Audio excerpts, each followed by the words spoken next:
Hey, what's up, guys? It's Brando with Brando Sports World, and today we are doing team number 40, the Louisville Cardinals of the ACC Conference. Their 2022 record was 8-5 overall after their bowl game, and their average conference record was 4-4, kind of a middle-of-the-pack ACC team.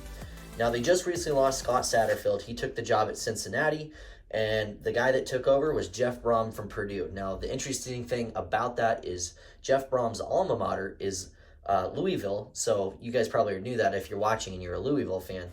But the interesting thing about Jeff Brom is he has some interesting dynamic offenses, and sometimes his defenses aren't quite up to snuff for the upper echelon, like such as the Big Ten. But the ACC is a different ball game here.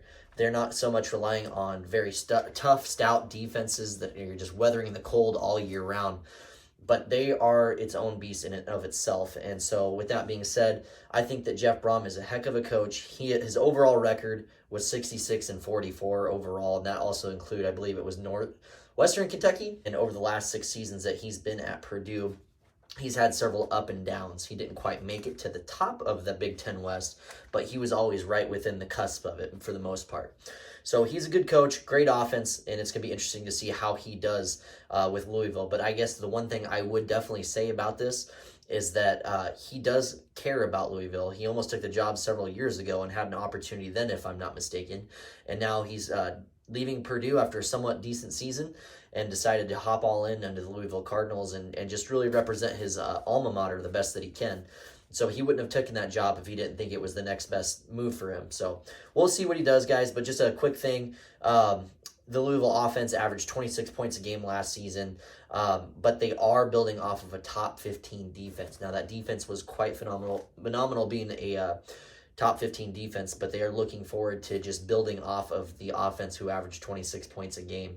If they can get to that 30, 32-ish range and really stay in that top 25 defense without losing too much talent or just kind of taking that small step back because of different things and the fluctuations of college football, then there's a very good opportunity for them to build off of that 8-5 record and potentially go something shocking like a 9-3 or a 10-2 in the regular season, or if maybe they go 8-4 in the regular season and they win a pretty tough bowl game like a Holiday Bowl, Citrus Bowl, something like that. But if they can go 8-4 and win a bowl game, they go 9-4. That's a great first season for Jeff Brom. Now he is going to be, I wouldn't necessarily call it a rebuild. He does take over from Scott Satterfield, who has done quite well at Louisville, and he kind of didn't leave the shelf very bare, if you will. So we'll see how it goes for him. But yeah, guys, before we get started in the video, if you would please like the video, please comment down below if you'd like, but definitely subscribe and see some of the new videos and content that I'm having coming out while we work our way down to number 1 before the season starts. So I got a lot of videos to do, so stay tuned. But anyways, let's get on in with the video. Number 40, Louisville Cardinals, starting for the 2023 season predictions. So first game of the season is a game against Georgia Tech. I don't see Georgia Tech as being too much of a threat in the ACC. It's interesting that the very first game is a ACC in-conference opponent. Georgia Tech isn't a very prolific team. I don't think they're going to be very successful. Just overall, they're not a very well-balanced team. I think you guys handle your business and win this one 38-24, starting your season off 1-0 in the conference. Game 2, a game against Murray State. I think it's the Flyers. Could be mistaken. Don't judge me on that if I'm wrong. But I think you guys handle your business against these guys, another team that just doesn't quite add up to your caliber of talent. And you win this one 42-20, sending them back home. Week 3, another home game. Indiana. Yeah, Indiana is probably the worst team in the Big Ten. Granted, some people would probably argue a couple other teams, but they just are so desperate to do well there. I know Tom Allen is very desperate. You could tell at Big Ten Media Days how out of touch he was, and nobody was up to the mics trying to talk to him, and just had very few reporters around him. And when he did get the opportunity to speak, he was just rush, and you could tell he wanted to talk a million miles an hour. So just really nervous. And I think overall that kind of just projects, and you can kind of read how the season might go for these guys. So I just think that Indiana is a Big Ten bottom dweller. You may or may not agree with that, but I think you guys handle your business, and when you win 35-20 against them. So you start your season off strong, heading into week 4. Game against Boston College, another home game. So you guys are starting your season off with a pretty decent opening schedule. Boston College, they are another below average ACC team. Now, they do have times where they will give you a problem, and this might be the type of game that kind of just drags out, and their defense kind of wears you down over time. But I think you guys can overcome this. I don't see you guys having too many issues with them, and I have you winning your fourth game in a row, 31-24. Heading into week 5, an away game at NC State, the Wolfpack. Dave Doran had those guys going pretty well, and he's been a very consistent head coach. He's going into his 11th season, so they like him a lot down there. This could be a game that could be kind of more of a toss-up, but I actually have you guys winning this on the road against the Wolfpack, 35-28. So you've started your season out quite tremendous, heading into week 6, but then you run into a big wall, and that big wall is the Notre Dame Fighting Irish. Great expectations for Notre Dame. I just think that they are probably just a little bit more talented than you. I like what Coach Freeman's doing down there. And just because this is Jeff Brom's first season, this almost seems too good to be true going into the 6th game being 5-0. But I think you barely lose this game from a very close game here, 31-28. And it could be like defense that just really wears you guys down enough to where you're sputtering at the end and can't quite get that field goal to send it into overtime or something. But yeah, you guys lose this one 31-28. Week 7, an away game at Pitt. Pitt was very successful last year, actually, and they've actually been pretty consistent for the most part. I'm surprised they haven't dropped off with some of the coaching changes that have happened over the last several years, whether it be coordinators, coach. But I think that you steal this win on the road again. I really just got this feeling about you guys where you're going to do quite well. And that Notre Dame game being so close might drive you. Be like, hey, we could have been 6-0, beat Notre Dame, a top 5 team probably at this point in the season.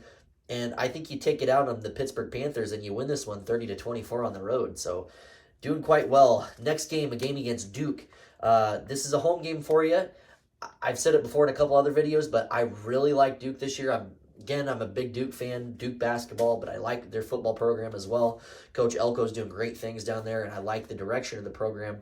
I just think that winning 6 games at this point in the season is great, but there's got to be another loss in there. Maybe this time you're sputtering or the offense doesn't quite kick and you just go and go and go, and they don't get to that 30 points needed to win in the ACC, really. And you guys lose this one in a heartbreaking fashion, 28-27, and that could be flip-flopped again, too. I just think that this is going to be a very close game. Next game, home game against Virginia Tech, the Hokies. Virginia Tech not being the same team as they have been in the past. I think that you guys have an opportunity to win this one. This is a home game for you. I think your offense is going to start taking steps forward, but I think it's your defense that really holds bars at the end, and you win this one 35-28. Next week, a game against Virginia. Virginia, another bottom dweller team, kind of like Indiana in the Big Ten. You have Virginia, the Cavaliers, probably considered the worst team, and I know they did their rankings for preseason, and they had Virginia as that worst team. And I agree with them. They don't have anything special about them at all, and I hate saying that about a team, but it's the God's honest truth. You guys win this one 38-28 pretty handily. So heading into week 11, at this point, you guys are 8-2 on the season. You're already set for a nice bowl game, and then you come up against that Miami, Florida Hurricanes. I think Miami is a very talented team. They have tremendous skill position players, such as your wide receiver, running back, and they know how to get them out in space. And it's going to be interesting because I think Miami is going to end up being a top 15 type of team at the end of the season.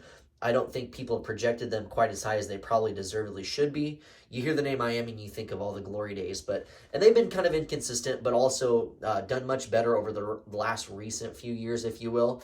I just think that they have a little bit more talent than you. I think your offense is going to struggle just a little bit, and I think your defense might give way a little bit towards the end of this game. You guys lose this one in a somewhat close game, 35-27. Heading into week 12, you go up against the Kentucky Wildcats out of the SEC Conference. Kentucky's another team probably similar to Miami in some sense, and maybe even you guys, where you have somewhat decent projections. And Kentucky just has I don't know if it's their offense that really just makes me think that they have good opportunities to win, or if it's the defense. But I feel like Kentucky has been somewhat consistent over the recent memory, and I know Coach Stoops has done quite well with his recruiting, and they're just kind of filling in the gaps from time to time. But that's the thing about them, is they're hard to gauge, if you will. I just think that they are a very well-balanced team. I think that's fair to say. And without looking at their stats off the top of my head, I always feel like their offense and defense are both top 50 teams, which always kind of keeps them in that 7-5, 9-3 type of range. So with that being said, I think that you guys have an opportunity with your in-state rivals to win. I have you guys losing this one so much, so don't hate me for saying it. I just think that that this will be the game that kind of just slips up towards the end and you lose this one 34-30, but that doesn't make it a bad season. It's a great season for you guys. You're 8-4 with a brand new head coach. And if Jeff Brom is starting 8-4 with an ACC Power 5 level team, and it's his alma mater, then good things are going to happen at the end of the day. They might go 9-4 at the end of the season with you if you count the bowl game, and which means there's great opportunity to carry that into the next season. So you have some good wins in here. Game against at Pittsburgh, I mean, that's going to be a great win for you guys. I think NC State being a somewhat average team in the ACC, that's also a good win. Easy bottom dweller teams. You're going to get into a solid bowl game and do quite well, guys. But at the end of the day, 8-4 isn't that bad for a first-year head coach, especially at a Power 5 level. So anyways, guys, that was team number 40, the Louisville Cardinals. I appreciate you guys so very much. And again, please like and comment. Definitely subscribe and continue to see the content that I'm going to keep bringing out to you until we get to number 1 before this season. So as always, guys, this is Brando from Brando Sports World, and I'll see you on the next video.